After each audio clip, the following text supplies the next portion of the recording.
Hello, and welcome to the Journey with Janie podcast. I am your host, Jane Anderson, and yes, you've guessed it, I'm at the seaside. I often talk about listening to the waves, so today I thought I'd record the podcast whilst listening to the waves. So we are on season 5, Rooted and Rising, and this week's episode I'm just going to call Waves. So I'm sat here just watching the waves, watching the sea. I have been here for nearly 3 hours, not sat in this spot. I have wandered along the beach, and I will show you the beach a bit later on. For those of you listening, it is absolutely amazing. I'm currently in amongst all the rocks, but there's also glorious beach, like a beach you could be anywhere because the sun is on my back. I'm absolutely amazing. Anyway, I'm going to whiz the camera around, guys, so that you can see if you're watching. This is the beach. I will describe it, and as you can see, the waves are quite rough today, so I'm hoping you can hear them. I will not know until I put it up. So this is beautiful space. There is people on the beach.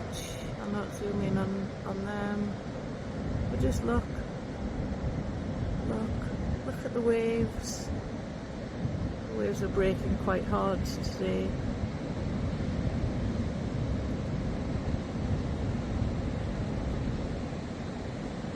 And yeah, so waves.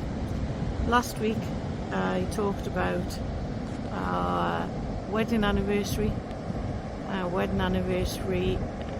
26 years of being married, and up and coming waves of grief, which I'm writing currently, hence why we'll just call today's episode Waves. But what I want you to do is think about the waves and the noise that you can hear, the waves crashing and the rhythm of the waves as they come in and go back out. Draw the waves, if you know what I mean, like a half circle. So the waves crash, but then they go back underneath and then they come back in. And yeah, if you stand and feel the waves on your feet, you will understand more about the rhythm of the sea, and basically relating that to the rhythm of life. Like I say, this was just off the cuff that I've sat down to actually record this. So yeah, I am sat. I came down to the beach just for a walk, half-hour wander. 3 hours later, I'm still here. Not the usual, let's pack a bag, let's pack a towel even. No towel, no bag, just me and my phone and the waves. And I've honestly, you know, when you're on holiday, you sit with a book, sit with your phone. A lot of people sit with their phone on holiday. Switch off. This is your permission to switch off totally. And I'll be honest, even this time last year, I probably wouldn't have been able to lie in the sand and just be still for nigh on 3 hours, and it has been absolutely amazing. to just switch off, have no pressure, and just be. And I'm looking forward to any of the downloads that might follow from having that time just to be. It is. And I know I say it every week with my 10 minutes of video of the sea. This isn't quite a Bermuda beach. This is a northeast England beach, but it is a sunny day. And it is just, yeah, I'm sat with little flies going up and down my leg that aren't bothering me. I can hear the birds, the odd motorbike going past on the road, but I could actually be anywhere in the world.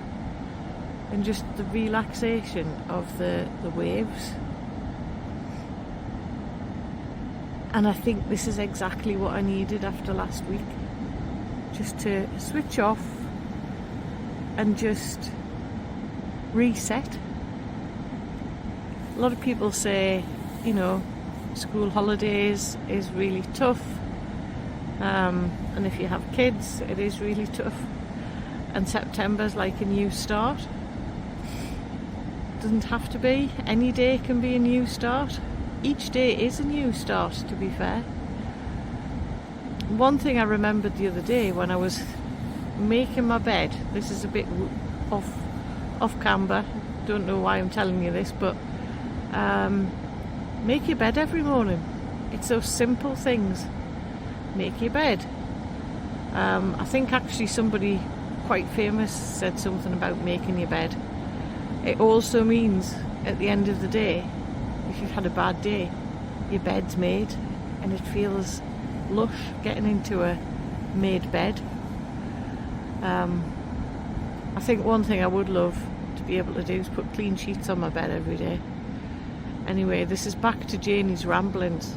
But yeah, think about making your bed every day. If you do that one small task, you can tick it off.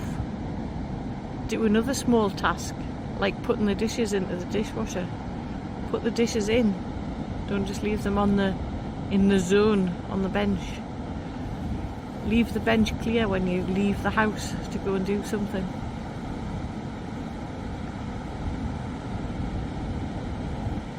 So building on small, simple tasks throughout the day. I'm not saying it's going to make your day any better, but it will make you feel better. And it will make you start the day as you mean to go on. We've talked about this before, like the stubbing the toe as you jump out of bed. You probably just wander out and curse that you've stubbed your toe. Don't make your bed. Then the toothpaste's all over the bathroom. You fall over the dog as you go downstairs. It just accumulates and accumulates.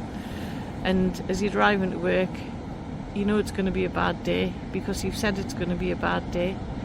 Well, why not start to make every day a good day by making your bed? And I don't know how I've got onto that from sitting talking about waves. Waves of grief. This is what I'm writing at the moment, and it's the hug that I needed, the book that I needed to read. One book that resonated with me was C.S. Lewis's book that he wrote after his wife died. So it's not along those lines. It's about my story that I hope will help people understand that they're not alone, and it's okay to do grief in whatever way you want to do it. There's no rules. We're all unique. We're all human, and if we're all unique, then grief is unique to each and every person. Also, there is no one size fits all. Grief isn't linear. Grief is something that we grow with. We grow, so our grief gets smaller. So yeah, waves of grief being launched week commencing the 16th of December, I think. I don't have the dates with me currently. And also my event Beyond the Book, which is the 13th of January, and that'll be going on to Eventbrite sometime in September, but I will keep you all informed. So, from me to you this week, this is the ramblings from the beach. The permission to pause, the permission to actually stop and be. Tomorrow's another day. Tomorrow isn't actually promised to anyone. Are you happy with what you've done today? Me to you, take care. Until next time, ta-ta for now.